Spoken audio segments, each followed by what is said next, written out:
What's up, everybody? This is Rob Wilds. And this is Chris Casanova. And hey, if you're enjoying WrestleShoot, please make sure to hit the like and subscribe button. What are you waiting for? Yeah, man. You don't got to smash it. Just press it. We can't do this without you. That's right. So please join the WrestleShoot family by clicking that like and subscribe.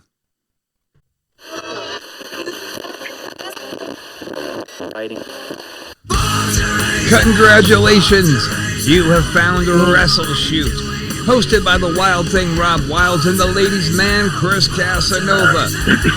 Combined, we have 40 years of wrestling experience, and we're here to share those experiences, stories, and knowledge with you over the podcast airwaves.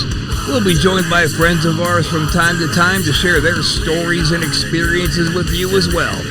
So climb aboard the crazy train we call WrestleShoot. We know how to do it, and we do it real well.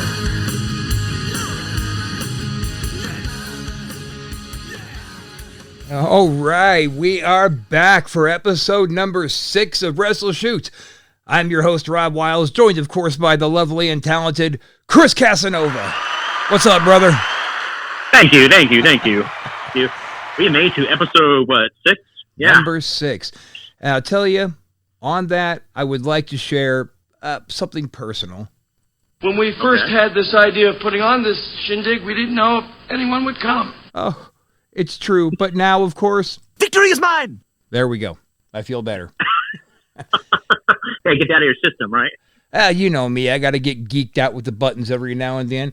And tonight, as promised, we have joining us the WWF icon, even if he won't admit it, Duke the Dumpster Droese. What's up, brother?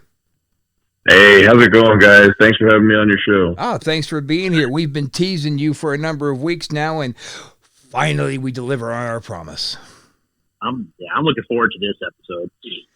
But definitely sounds good. I'm ready to go. One thing, it's a staple of our show. We do it absolutely every week. So we would be very remiss, I guess, if we didn't, of course, carry on with this bit. And it is Asshole of the Week. All right. And I love this bit. I love this bit, too. I love this bit because it really shines a light on douchebags like Alberto Del Rapist and, Paul Orndorff and guys like that. But this week, it's not about a wrestler. It's about a wrestler stalker. Oh. Yes, wow. sir. So, you know Sonya Deville? Yeah. Well, apparently she recently escaped a really scary situation when a longtime stalker she has, and this guy's name is Philip Thomas II. But he broke into her house in the middle of the night. Wow. Yeah, he broke into her house in the middle of the night to commit an aggravated kidnapping. And what does aggravated mean? It means with a weapon. Wow. Anyway, he's arrested. He's sitting in jail. Now, this guy, when he got arrested, maybe you don't know, but I know all too well, when you are being processed in the jail, you're going through intake. And in intake, they ask you for your address. He gave her address as his address. And of course, they don't, Wow. fact check. So they just put it in there. But basically what that meant was he could continue to harass her by sending her mail because they thought he was just sending mail home. Wow. So now not only is he being charged with stalking, attempted aggravated kidnapping, which in their state is a third-degree felony. He's being charged with armed burglary of a dwelling, which is, I guess in their state, punishable by life in prison. So kidnapping isn't life in prison, but stealing some shit, yeah, if you have a weapon, you're done, buddy. Wow. And then he's Yikes. got 5 counts of harassment from within a correctional facility. And those are also class 3 felonies. So he was arraigned recently by video because of the whole corona thing. But in December, his charges are so severe, he has to appear in person in front of a judge. So he's gone for a while, basically. He's not getting out for a very long time. Unless he claims insanity, there's a chance. Oh, yes, that's true. If he gets a good lawyer and gets a good evaluation, maybe he'll be sitting in a mental hospital for a while, maybe, but then he'll get out. Yeah. But, they'll probably throw the book at him. Since she's so high profile, they'll probably throw the book at him and send him away for at least 15 years or something, or 20 years. They'll plea it down probably. Well, he's got 8 third-degree felonies and one that's in prison, one that's punishable by life, and the rest of them, it looks like, carry 25 years each. Wow. So my thing is, like, he keeps stalking her, right? Like, did he think it's actually going to get better? I mean, somehow in his mind, like, oh, I'm going to win her over somehow. That's where the insanity comes in. I guess you're right. That's the little ongoing joke that I have with Chris about these stalkers is, my God, dude, it is maximum workload for, like, no payoff. She is not going to say, oh, my God, I love you because you want me so much. No, she's going to say, throw the book at him, please. Yeah, but you know what? The first way is the way he plays it through his mind over and over again, where she's totally into him and loves everything he says and laughs at his jokes. He's got this whole scenario playing in his head that's going on over and over again, the way he sees it, which is completely the farthest thing from reality. But it's his reality, though. Yeah, and his reality to him is real, but to the rest of us, we go, watch out for your cornhole, buddy, because you know where you're going. Oh, yeah, they'll take care of him in prison. He's just like we're saying about Alberto Del Rio, when he finally gets hit and prosecuted, they're going to pass him around for smokes. But what's funny is Sonya Deville isn't just, a worker. She's also an MMA fighter. So she could just whoop wholesale ass on this dude, but he had a weapon, so she just called the cops instead. Wow. Jeez. Wow.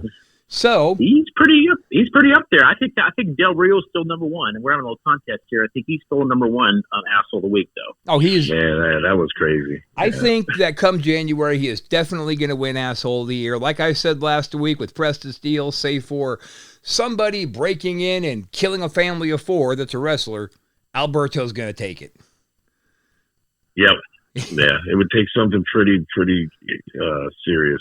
That one. And to win the great asshole, the great honor of asshole of the year, he should be really happy. That's all I'm saying. Yeah, I'm sure he'll be overjoyed from his prison cell. Oh yeah. All right, so I guess then that's going to wrap it up. We have our newest entry of Philip Thomas II. Like Thurston Howell, like from Gilligan's Island. Jeez. Chris, just sit right back and I'll tell you a tale. Okay. So, all right, Duke, the man. I keep saying every week on here that you are an icon. Like, you are, and I don't know if you don't realize it or you just don't admit it or talk about it, but you would be hard-pressed to go out there and find somebody who doesn't know who at least the Trash Man is. If they had a gimmick wing in the Hall of Fame, I think maybe I'd have a chance. But iconic status, I don't know. Maybe in terms of wrestling garbage men, yeah. But it's I appreciate you saying that. I know. What is iconic? I know lately mean? a lot of people have. Yeah, I know lately a lot of people are getting very nostalgic about the 80s and the 90s wrestling, and it's been fun to reconnect with a lot of fans and a lot of new fans, and people are tell you exactly what you meant to them when they were growing up and watching wrestling. So it's really cool in that sense. It is neat. It is neat. Every now and again, somehow, I still have people say, "Hey, aren't you Rob Wilds?" And I always go, "No, that's not me." But sometimes, like, yes, here's a fun story that I don't think I even told Chris yet. I'll make it quick. Me and a buddy went out to a monster truck show, right? And they were calling it White Trash Night. Dress up as your favorite hillbilly. So people were showing up with fake wigs, mullets on and whatnot. And me and my buddy Ryan put on matching tights, matching shirts. We took the tag team belts and we went out like that. And this girl who was she was a little girl. And she walks up and tugs on my little fringes hanging off my tights. And she says, "Is your name Rob Wilds?" And I said, "No." And she said, "Okay, thank you." And walked away. I thought that was adorable. Then she came back over and she was pissed. She was giving me the stink eye. She goes, "Your name is Rob Wild. You lied to me." So I took a knee and I said, "I haven't been Rob Wild since before you were born. Who told you I'm Rob Wild?" She says, "My daddy." I said, "Go get your daddy." And he comes over. He's like, "Yeah, man, I used to watch you and Casanova back in California all the time." I was like, "Holy shit." So I signed an autograph. Awesome. And that made me feel like I was the man for like 8 minutes. Nice. Yeah. So how we run WrestleShoot, Duke, is this isn't like we have a list of questions that we're going to ask you and blah, blah, blah. This is WrestleShoot. We just come on here and shoot around, just talk some shit. It's fun. Conversation, that's all. Sounds good. And today it's going to be about you. All right. But I would like to know where you trained. I was in Miami, Florida. I grew up in Miami and went to high school and college there. And when I was still in high school, I found out about a wrestling school down there, and a guy named Bobby Wales was running it out of a warehouse. And myself and Norman Smiley came through there, and a few other people. It was a very small school, and it wasn't there for a real long time. Maybe a year or two, I think, and then kind of moved on. But he was real good. Bobby's a great teacher. I think he's moved to Jamaica now. He was wrestling as the Jamaican Jammer, Bobby Wales. Nice. In Florida, he would tag with Tyree Pride, the Haitian sensation. And they wrestled in Championship Wrestling from Florida back when it was still alive. And but yeah, that's kind of where I learned. That guy taught me the basics. I learned down in Florida. So, and I kind of worked that small circuit down there and did some Caribbean stuff early on. Oh, that's cool. Oh, okay. What's the circuit? What's the circuit in Florida like now? And I asked because me and Chris we're waiting for the trademark to be finalized, but we bought the trademark for the Conquistadors, and we're about to be moving off to Florida, and we're going to go out there and we're pretty much going to do what the old guys used to do for us. Now we're the old guys, so we're going to go out there and put these young kids over and make them look good. Hopefully they'll learn a little bit along the way. And but what's the circuit out there like right now? Well, I don't live there anymore, but I will tell you, I know that the circuit there and pretty much everywhere over here in the Southeast and above and everywhere was great before the coronavirus. The indie scene was amazing everywhere, even down in Florida. They're picking things up down in Florida now again. As in everywhere, they're kind of slowly coming back online. People are starting to run shows and trying to figure out ways to kind of do it. But yeah, since the coronavirus, that kind of killed everything off for a while. Yeah. We're just kind of sitting back watching to see if it's going to come back the way it was before all of this. I honestly think it's going to come back bigger because people miss it. I hope so, because man, it was doing great. People, and I don't get into politics, but people always argue. They say that Donald Trump will ruin this country or whatever, and however you want to look at it. But my gauge for the economy has kind of always been very simple in nature. I look at the wrestling business. Yeah. Let me tell you something. Before the coronavirus ruined the economy, the wrestling business was thriving like it had not been in so many years. It was doing so great.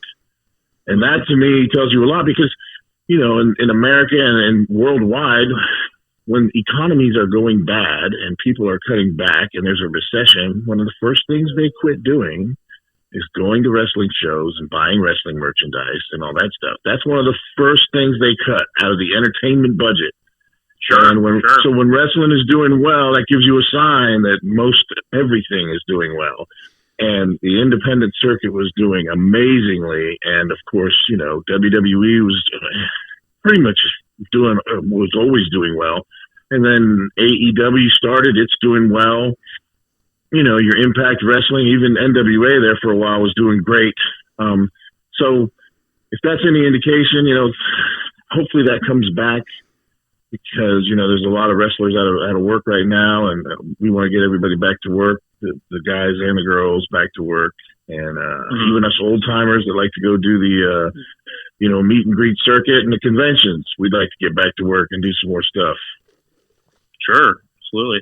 Duke Droese, I don't appreciate you saying the economy is bad. It's good right now. The economy is better than ever. It's an amazing, wonderful, perfect thing. That sounded like George Bush trying to do Donald Trump. See, I tried to do. That's a good one. I try to make it like a caricature of a character. I got there you go.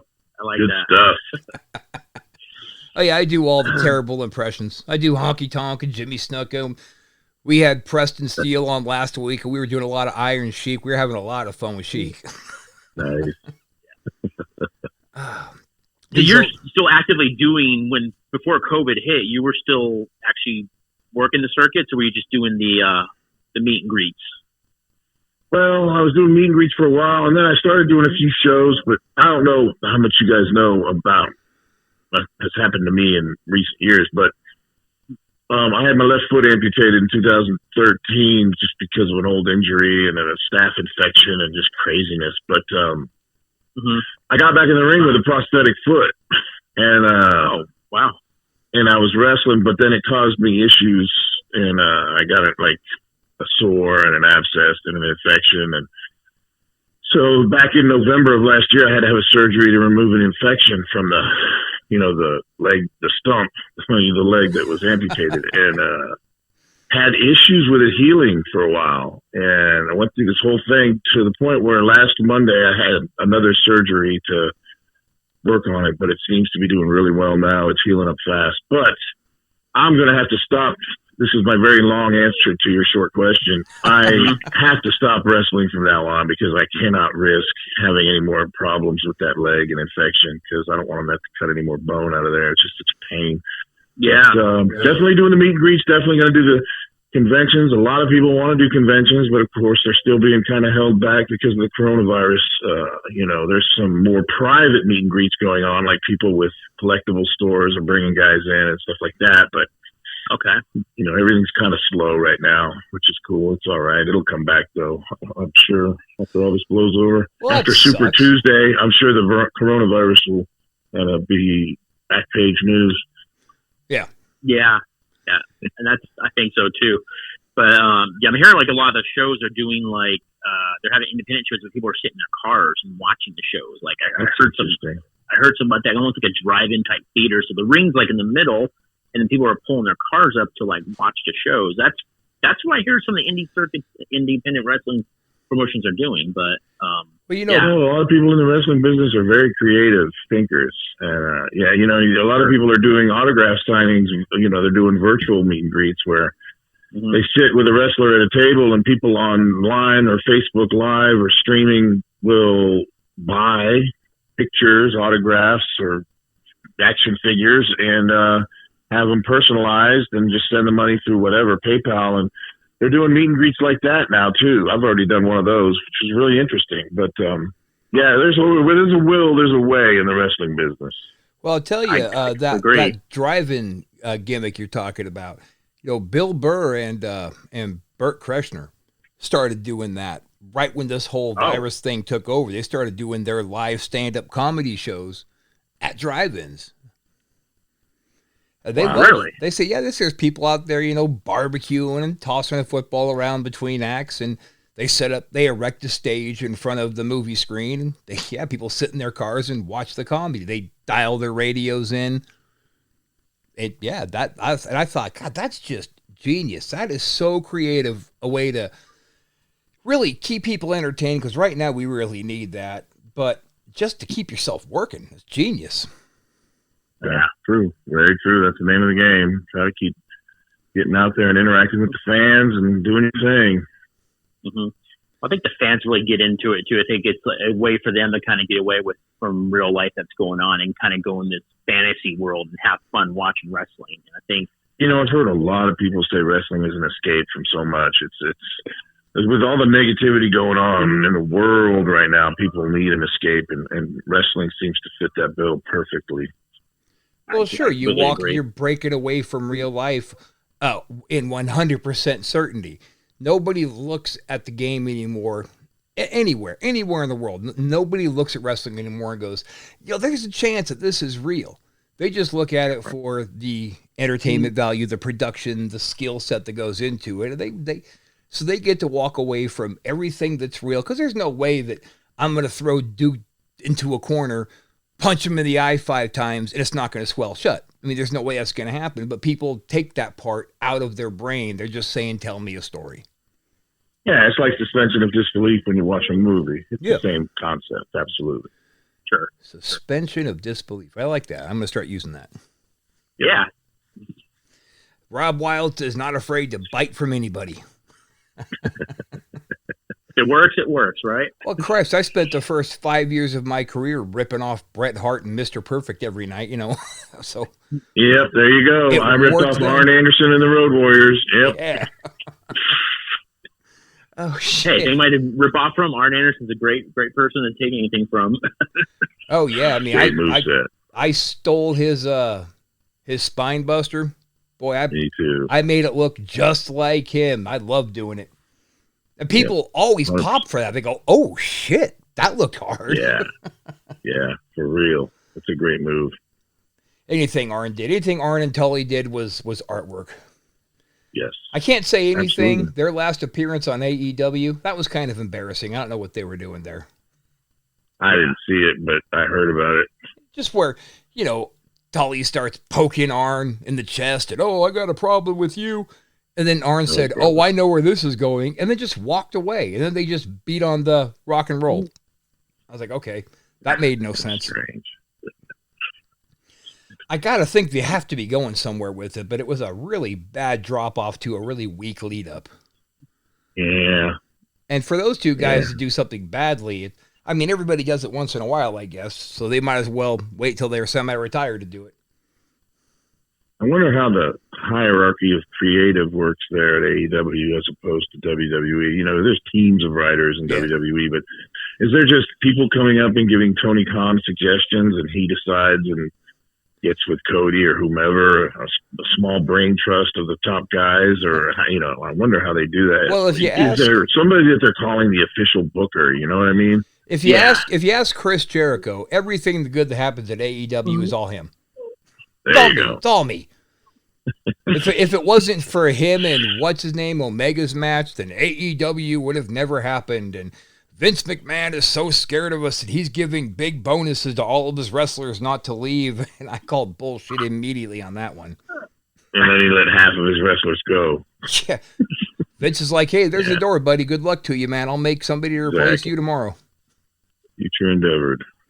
If he wasn't going to put out that money to keep Hogan and Savage, he's not going to shell out to keep Joe and Mike, or, Joe and Mike. Probably a bad reference, but these wrestlers nowadays, they don't have any gimmicks. They don't have any psychology. They don't practice storylines. It's just, it's sad. Yeah, they're kind of built from the ground up from the company, and they're developmental and stuff. So you're very, very controlled all the way through the training process and everything. But you came in. Yeah, it gets very 1 or 2 dimensional in terms of what you see in the ring. But when you came in with your gimmick already in tow, and they kept it. Yeah, I was wrestling in Florida as the garbage man, Rocco Gibraltar. Rocco Gibraltar. That's a good one. I like that. Yeah. Yeah, it was good. A frat. One of my fraternity brothers at the University of Miami gave me that name one night when we were drunk. That's the best time to catch a cool gimmick. Name. Yeah. So I took Rocco Gibraltar, and then later I put Garbage Man with it. Yeah, I knew what Vince was looking for, so I had to come up with a goofy character. So Garbage Man seems perfect. I loved describe that process. Go ahead, Chris. I should describe that process, like starting with Vince and all that, like kind of how did it all go down? Well, with Vince, I'll tell you, I walked up to Vince to get my job. I was working when I was finishing college in '93. I was working down in Miami on Key Biscayne. It's this island where rich people live, and I was just working as a night watchman at a beach club. And I was preparing to drive the country. I was finishing college. I was going to quit the job, and I was going to drive the country with the last few remaining territories and try to get a job. I put together promo packages and stuff. And then I read a newspaper article one evening at work when I was still working there, and it basically turned out that Hulk Hogan was signing with WCW, and he was there at the Miami Beach Convention Center at the NATP convention for TV executives, and also the WWF was there, and Vince McMahon. And I was reading this article, and it said that Vince McMahon, who was also in attendance, had no comment. They were talking about the steroid scandal and stuff. Right. Anyway, that's when I realized he was there. So I took one of my promo packages, and I found out one of our Beach Club members was a TV executive at the local Channel 2.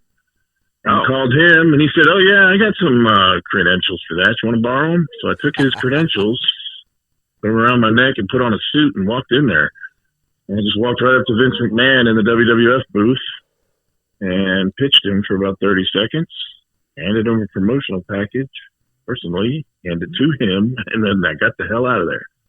And and they had J.J. Dillon call me about a week later, come up for a tryout. Wow. That's a good story. I didn't know anybody working there, so I had to get creative. That's like, man, that is creative. Now, how long after your tryout did they actually start putting you to work? It was interesting.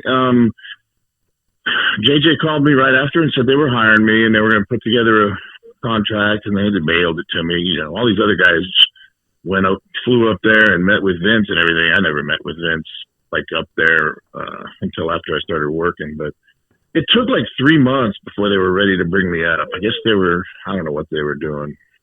They were just kind of moving things around or something. But then they finally brought me up. I can't remember if it was like July of '94 or May or something like that. And that's when I started. My first match was a house show. We flew up and landed in Michigan, and we drove across to Sarnia, Ontario, Canada, and then we drove back across and wrestled in Flint, Michigan. It was just this weird little loop of 2 or 3 towns. And then we flew out again and went somewhere else. But that was how it started. I wrestled Bastion Booger for 3 nights near Michigan. What was that like? Wow. You could tell he didn't care anymore. He was on his way out. It was interesting because when I was doing my vignettes before I started working for him, Shane McMahon was producing them. We were walking around in the streets of Stamford, Connecticut, like doing promos off the back of garbage trucks and stuff. And one time I just kind of ad-libbed some names. I said, such and so and Double J and Bastion Booger, I'm coming soon to the WWE. And he goes, hold on. Just don't say Bastion Booger. I'm like, oh shit, somebody's getting fired. Whoops. So that's basically what happened. He was on his way out. They tried to give him a spot on Monday Night Raw, and that didn't work well. All he did was sit there and eat the whole time, and Vince didn't like it. But you could tell that was he was kind of sick. Yeah, but Vince wants some kind of color commentary with it. But yeah. Because believe me, I know, because I tried out for the same spot later on and failed miserably. But you could tell he was just kind of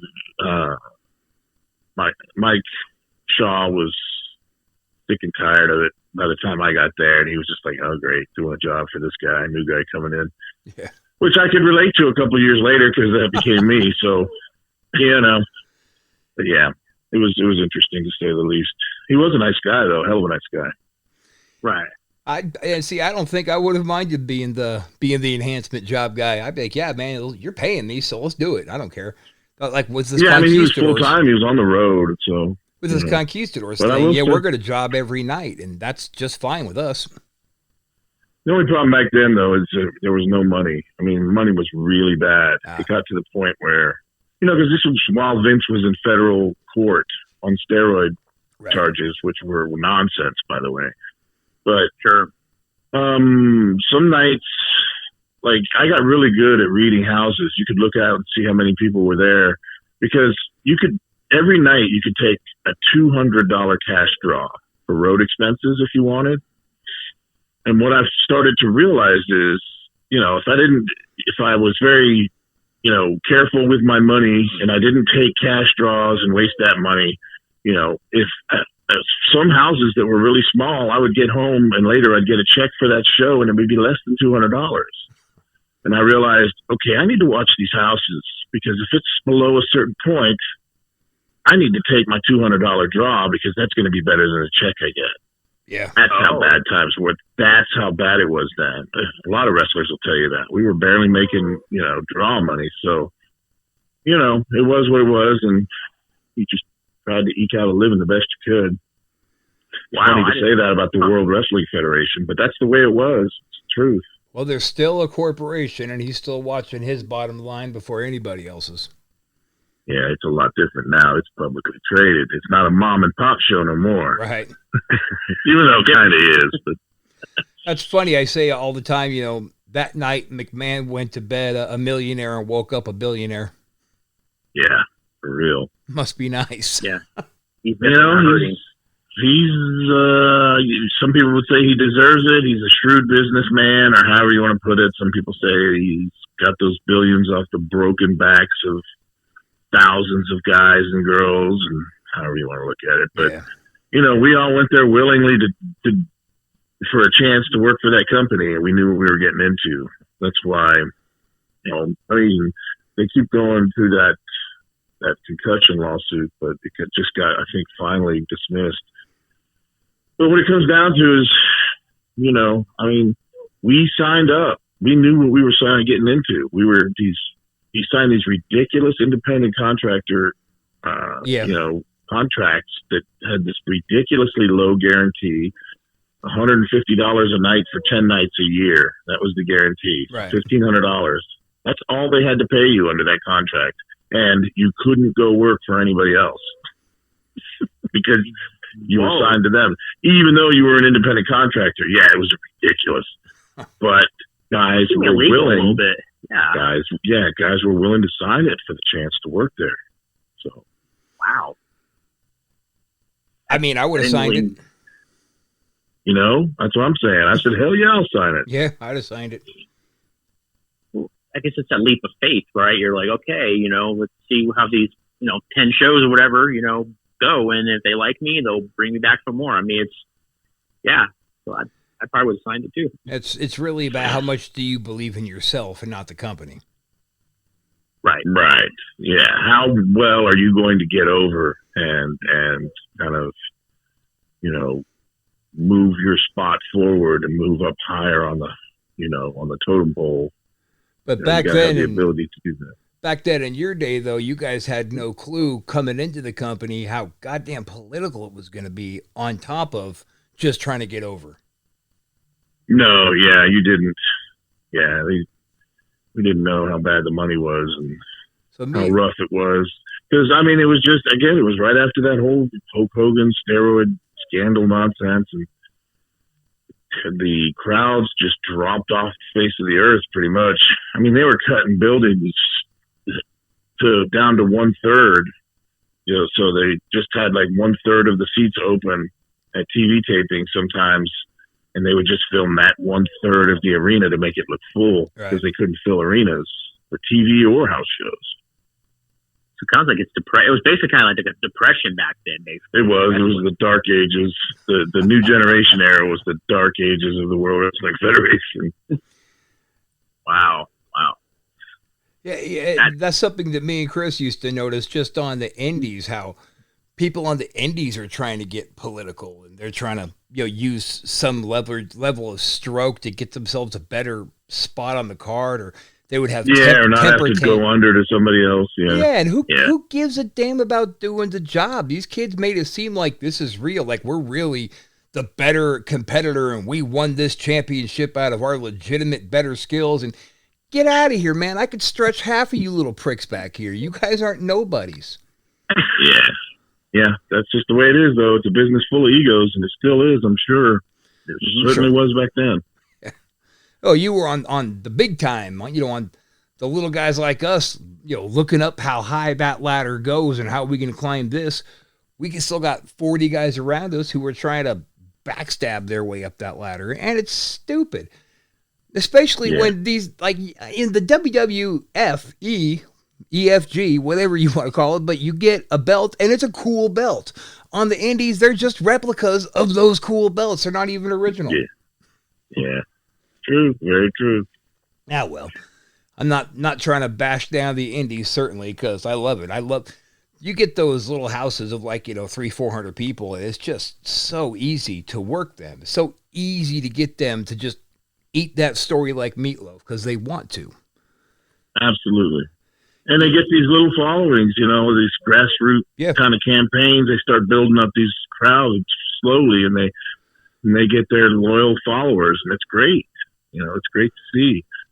Like I said before, I just hope we get back there again really soon, as soon as all this kind of blows over. I think it's going to be bigger. I think it's going to come back bigger because it's been taken away. It's not like it just died off. It was just taken away.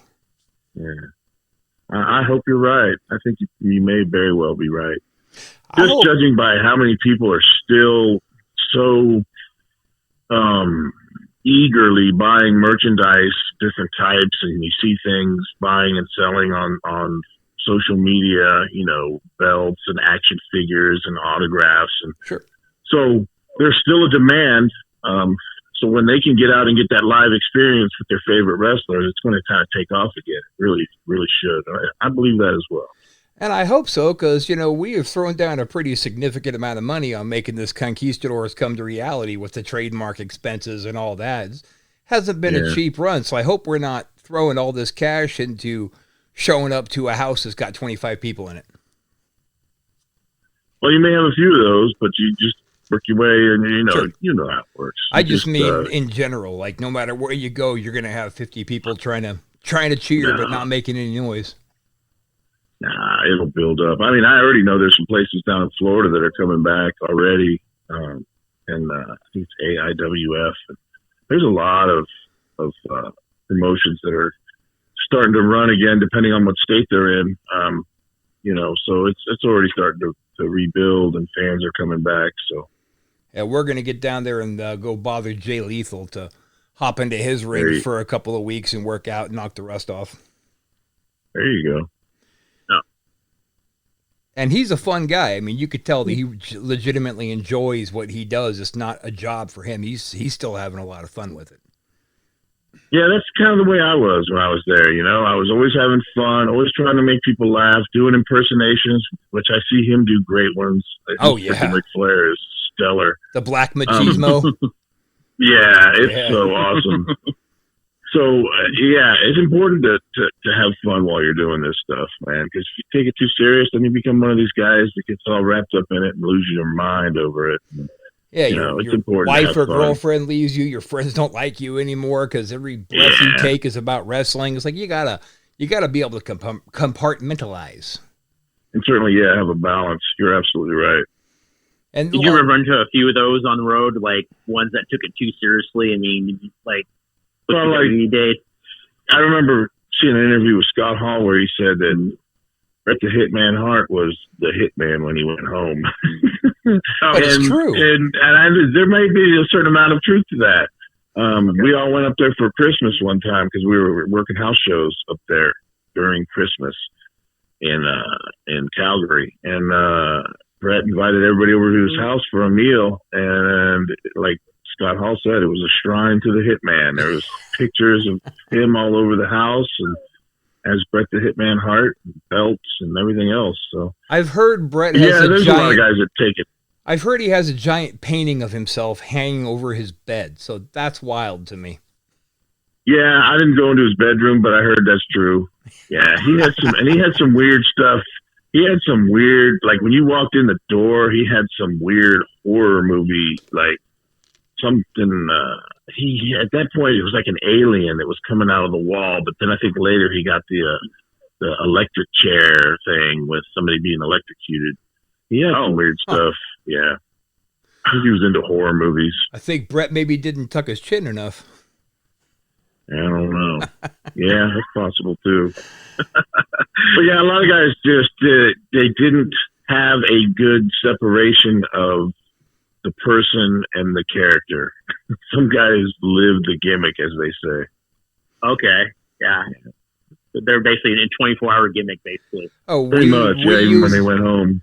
We use the line for people like who are just super marks themselves. We'll say like, Rick Luxury, not just a gimmick anymore. Right. Yeah. Wow. Or schizo. Oh, he's schizo. It's not just a gimmick, it's a lifestyle. Yeah, big time. Yeah. So since you brought Scott Hall up, did you ever have any funk with him, or was it just with like Sean?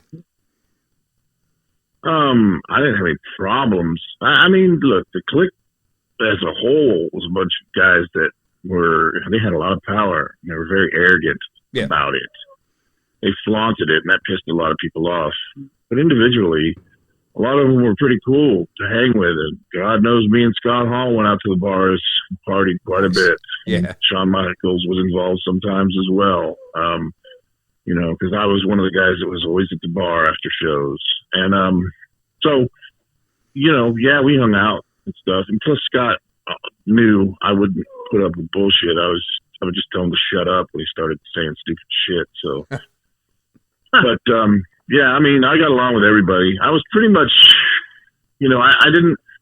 If I didn't like you or had a problem with you, I'd tell you to your face in an effort to come to a solution and squash it, or I would just let you know. But and sometimes that hurt me because you have to play politics to a certain extent, and I didn't really play politics very well. I just kind of wore my emotions on my sleeve sometimes, and sometimes it got me in trouble. But I also just hung out with people and tried to have a good time, and in the locker room, always tried to have fun and make people laugh. Because I tried to have fun while I was there. Maybe a little bit too much. Didn't do business enough, but it is what it is. And I had fun while I was there for the most part. So, what brought about the demise? What made you and Vince part ways? Well, they were just, like I said before, we had talked about we were wanting to change. Well, I was just doing a live feed. I talked about this earlier, but.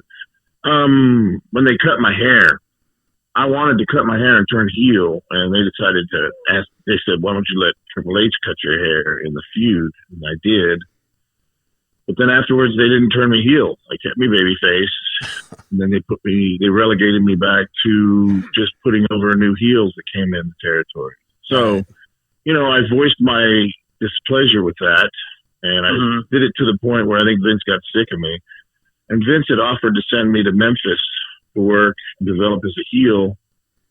And it's really funny because he offered me $1,000 a week, which would be like considered chump change in WWF money. But at the time I was making a lot less than that. So I was like, yeah, that sounds great. But then I just said, can you put it in writing?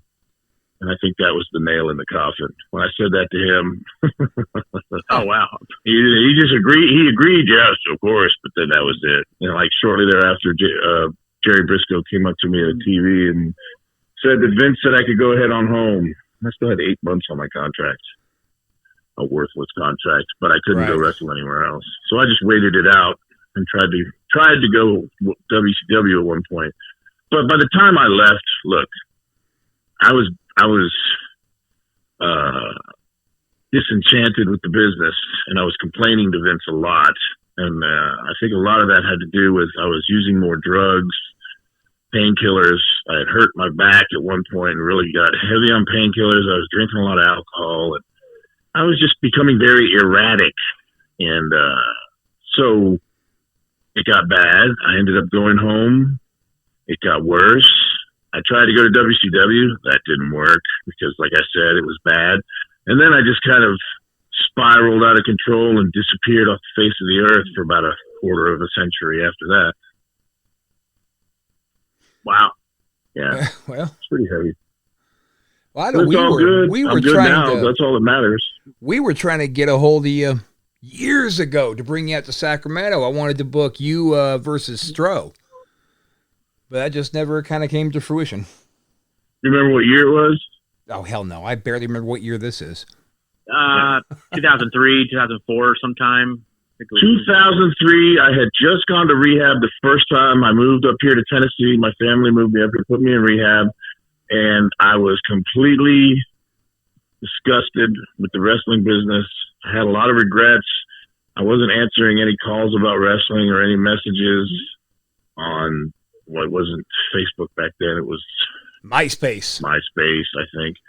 But no, I really wasn't looking for any bookings. I wanted nothing to do with the business for quite a long time.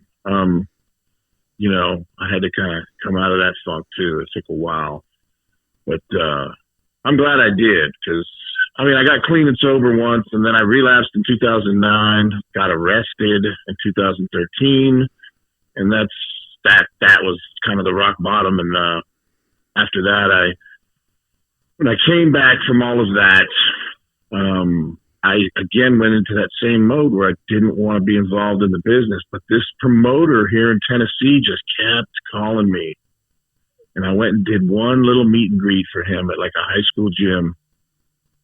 And it was weird because the meet and greet wasn't so great, but what happened afterwards, all the fans from the show started hitting me up on Facebook. And I guess just one day I decided, all right, I'm going to start talking to them. And I started talking to fans on social media, on Facebook.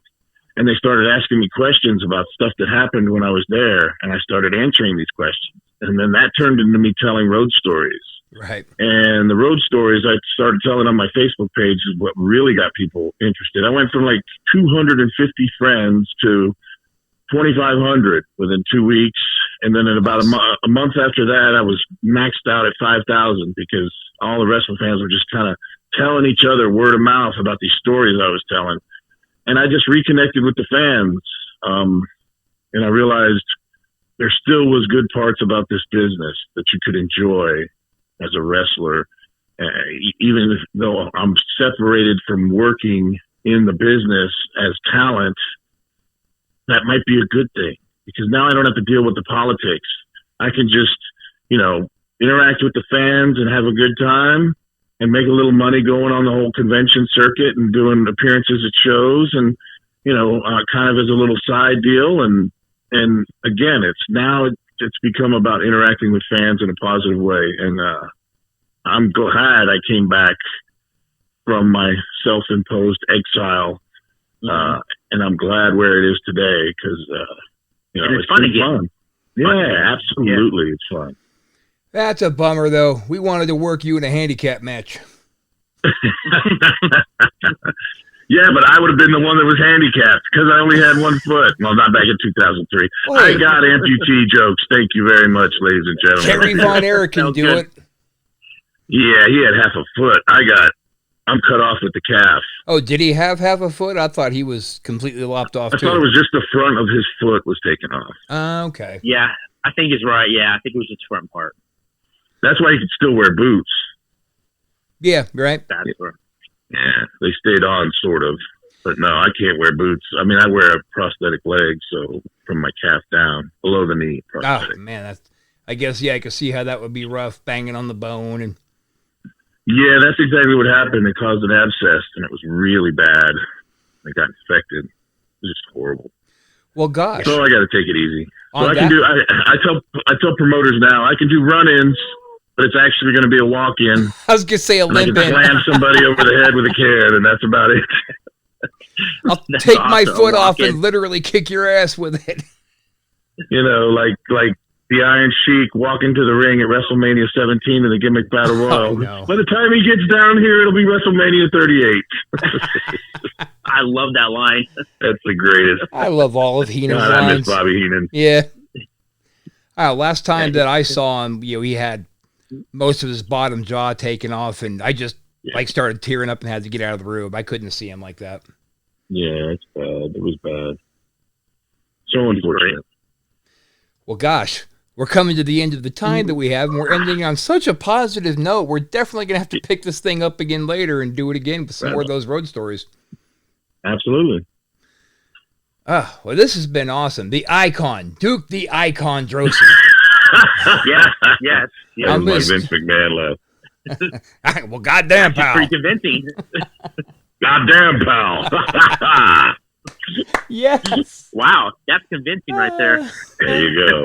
I heard it plenty of times. It's funny, like so many of the guys who came from there all use well, goddamn, pal. They all use that line. Goddamn, pal. Yeah. The thing is, I was the only one that did it to his face. I used to do it in the locker room right in front of him, and he didn't know how to react at first. I was a heat-seeking missile, brother. I can tell. Duke Droese coming in hot. Everybody duck. That's it. Yep. I didn't care as long as everybody else laughed. That's all that mattered. I was the boys' pop. And then you got There Vince. you go. You got Vince scanning the room for people laughing, and I'm sure half of them stopped. Whoop. Yeah. Oh, let's just shut up. Well, we are very happy you came on. This has been a hell of a lot of fun, and for those of you listening, Duke is also going to join us on our recovery podcast, Smells Like Hope. That will be cool. Hearing some real rough stories, I'm sure, and then passing on some real big messages of hope. And you're going to come back on one day, Duke? Come back on WrestleShoot? Absolutely. Absolutely. I'd love to have you. Great. Thank you. Well, then, on that note, ladies and gentlemen, we're going to wrap it up. We don't want to have another Preston. We went for like an hour and 20 with Preston. Like, nobody was able to make it all the way through. So we got to stop doing that. I hear you. Because we'd keep you on for 2 hours if we thought people would keep listening. Right on. You know, they say podcast listeners have notoriously short attention spans. Oh, when they do. Absolutely. I know. Well, Like an hour, like... You do your trash cam. If you're lucky, an hour. If you're lucky, yeah. Yeah. You do your trash cam, and you only end up doing that for like 30 minutes usually. You keep them wanting more. Yeah. Yeah, I kind of get wore out with it. The end of my week. Right, yeah. Well, ladies and gents, thanks for listening to another edition of WrestleShoot. Chris, any final words of wisdom? Just want to say, stay classy, everybody. Oh, Jesus. No, you didn't. Yes. Oh, God. I did. You know, Chris, just for saying that, you might be next week. Asshole of the week. What? I'm just saying, for pulling that mark line, you know, Chris, they've done studies. They've done studies. They say 80% of the time it works. Every time. That doesn't make any sense. Any words of closing from you, Duke? No, guys, I really just appreciate you having me, man. It's been fun. I look forward to maybe coming back sometime. It'd be great. For sure. All right, guys, we'll see you next time. And that's going to do her for another episode of WrestleShoot. From myself and Chris Casanova, take it easy, or take it however you can get it.